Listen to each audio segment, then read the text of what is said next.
بادشاہ تھا ایران کا، نام تھا اس کا خدا بندے. اس نے غصے میں آ کر اپنی زوجہ کو، اور اسی طریقے سے جو لوگوں میں رائج ہے، طلاق طلاق طلاق. دوسرے دن پریشان ہوا کہ میں نے غصے کے عالم میں یہ فیصلہ کر لیا ہے، اب میں چاہتا ہوں کہ میری زوجہ واپس میرے پاس آئے. بات ہے، اپنے وزیروں سے مشورہ کیا کہ مجھے کرنا کیا چاہیے. وزیروں نے اسے کہا کہ مولویوں کو بلا، مولویوں کے پاس یہ شریعت کا مسئلہ ہے، تیرے مسئلے کا کوئی حل ہوگا. اس نے جتنے علماء کرام اس کے وہاں پہ موجود تھے، ہر مسلک سے تعلق رکھنے والے حنفی علماء کو بھی بلا لیا، شافی علماء کو بھی بلا لیا، مالکی علماء کو بھی بلا لیا، حنبلی علماء کو بھی بلا لیا. سارے مسالک کے علماء اکٹھے ہو گئے.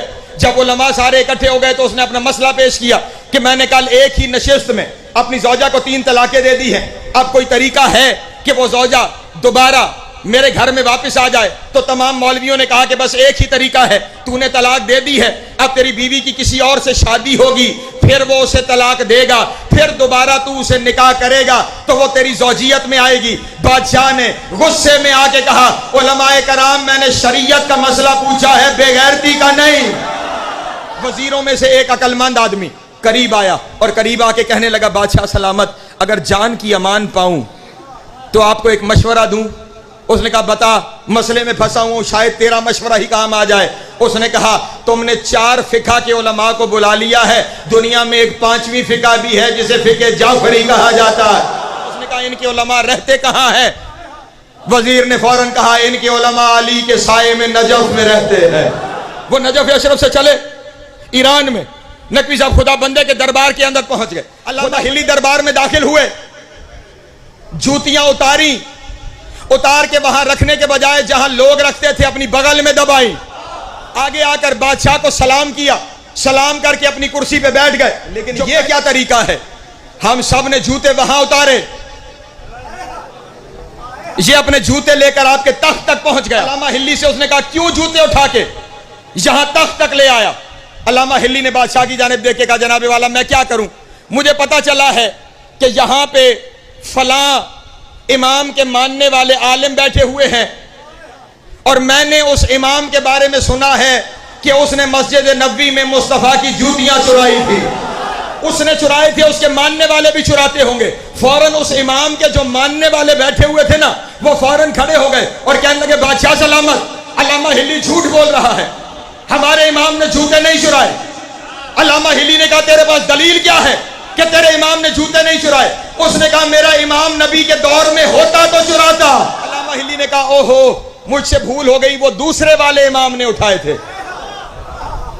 توجہ، دوسرا کھڑا ہو گیا، اس نے کہا، ہمارا امام بھی نبی کے دور میں نہیں تھا، نبی کے 100 سال بعد پیدا ہوا، وہ بھی جوتے نہیں چرا سکتا. علامہ ہلی نے تیسرے امام کا نام لیا، اس نے تیسرے امام والے کھڑے ہو گئے، انہوں نے کہا، ہمارا امام 150 سال بعد آیا،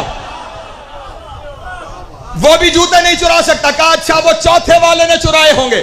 چوتھے والا کھڑا ہو گیا، کہا، ہمارا 200 سال بعد آیا، اس نے بھی جوتے نہیں چرائے. یہ سننا تھا. علامہ ہلی نے پہلے کہا، الحمدللہ رب العالمین، پھر بادشاہ کی جانب متوجہ ہو کے کہا، ان سے مسئلے پوچھتا ہے جن کے اماموں نے نبی کو دیکھا ہی نہیں ہے.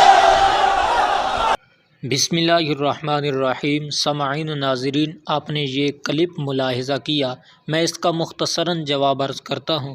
دیکھیں، حضور صلی اللہ علیہ وسلم کے دور مبارک میں ائمہ اربعہ نہیں تھے، یعنی چاروں امام نہیں تھے، لیکن چاروں اماموں نے جو فقہ مرتب کی وہ فقہ حضور صلی اللہ علیہ وسلم کے دور مبارک میں بھی تھی. فقہ کا مطلب قرآن و حدیث سے جو مسائل اخذ کیے گئے، قرآن و احادیث سے جو مسائل نکالے گئے، یعنی کیا جائز ہے، کیا ناجائز ہے، کیا حلال ہے، کیا حرام ہے، تو یہ مسائل حضور صلی اللہ علیہ وسلم کے دور مبارک میں بھی تھے، اور ان کی ترتیب ائمہ اربعہ نے دی، ان کو مرتب ائمہ اربعہ نے کیا.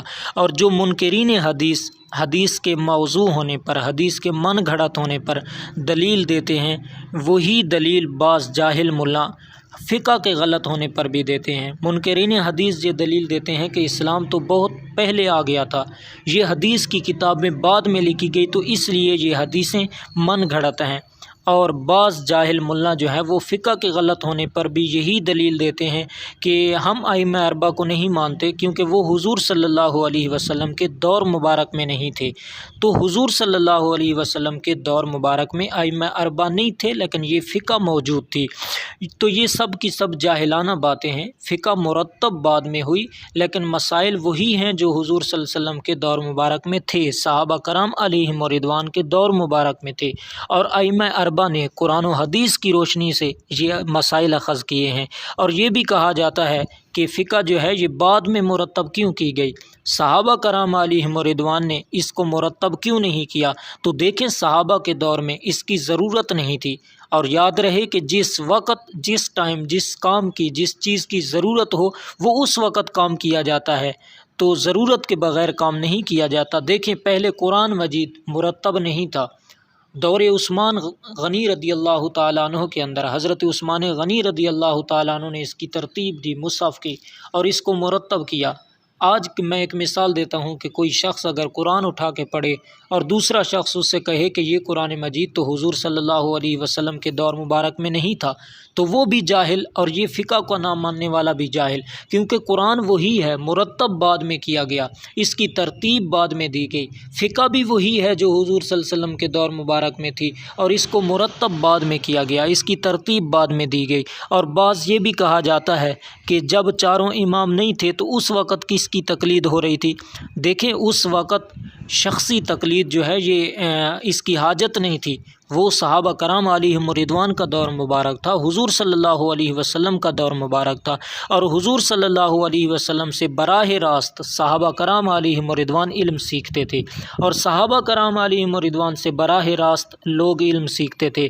تو ایک قسم کی یہ بھی تقلید ہوئی، کیونکہ بعض مسائل میں بعض صحابہ کرام اور بعض مقامات پر لوگ مختلف قسم کے اقوال سنتے صحابہ کرام سے، تو پھر وہاں پر موجود سب سے جو فقیہ ہوتے، جو سب سے بڑے صحابی ہوتے، اوپر درجے والے، پھر اس کے قول پر عمل کیا جاتا، اور باقی اس طلاق کے مسائل پر، طلاق ثلاثہ یعنی 3 طلاقوں کے مسائل پر کہ 3 طلاقیں واقع ہو جاتی ہیں، ان پر میرا ایک وضاحتی اور حلالے کے حوالے سے بھی دونوں مسائل پر میرا ایک وضاحتی بیان موجود ہے۔ یوٹیوب پر آپ سرچ کر کے وہ سنیں کہ حلالہ کب جو ہے وہ فرض ہوتا ہے اور کب حلالہ ناجائز اور گناہ اور حرام ہوتا ہے، تو وضاحتی بیان میرا موجود ہے، آپ یوٹیوب پر وہ ضرور سنیں۔